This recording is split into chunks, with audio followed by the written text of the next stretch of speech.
So I think for all companies, but also especially at Unilever, you can't tell your value creation story with only financial information. I think it's impossible. If you look at oil and gas companies, for many years now, they've been talking about their reserves and how they can be used in the future. For FMCG companies, you look at things like the status of our factories, the quality of our people, the brands, how sustainable we are. And that inevitably forms a large part of the value that you've created over a certain period, and also looking forward, how much value you're going to create or how long you're going to be in business for. So I think it's impossible not to involve the other capitals in telling your story about value creation.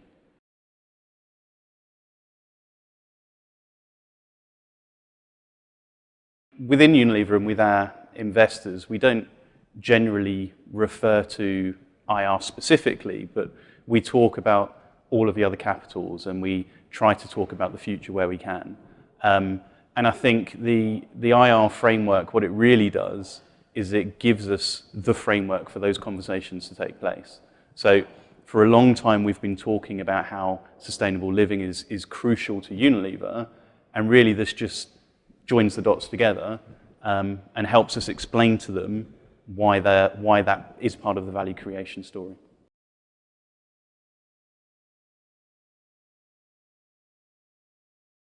Well, so you'll be aware that Unilever, in a fairly high-profile way, stopped producing full quarterly financial statements.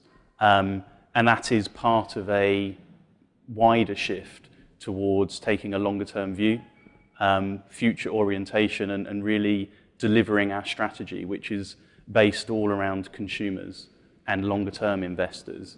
And I think that helps take the right strategic decisions for the longer term. So, for example, you're not looking to make short-term deadlines. You're not going to move your advertising and promotion spend to try and hit certain profit targets. You invest for the longer term, and that means you're making the right decisions for the strategy.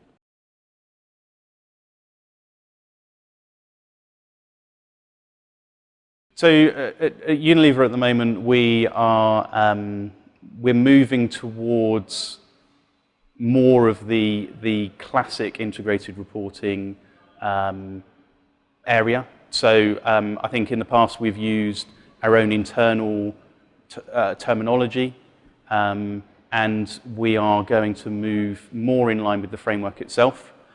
We hope this year to produce a separate strategic report, which is a UK requirement, but it's a concise summary document that is very much aligned to the principles of integrated reporting.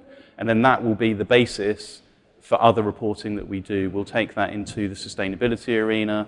We'll have more information for shareholders and for other stakeholders. So really, we'll have a concise document that is a good start of a true integrated report that will be the basis of our communications with stakeholders.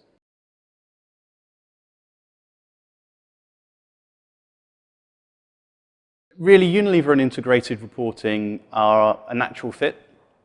I think where we want to go and what we want to deliver in terms of both society, our own internal reporting, our internal thinking, is purely aligned with the integrated reporting vision. So the next stage of integrated reporting, the business network, sharing best practice with our colleagues and helping others move towards better corporate reporting, which is really what integrated reporting is it's kind of a no-brainer. So we're very happy to be part of the business network, and we look forward to what it might bring.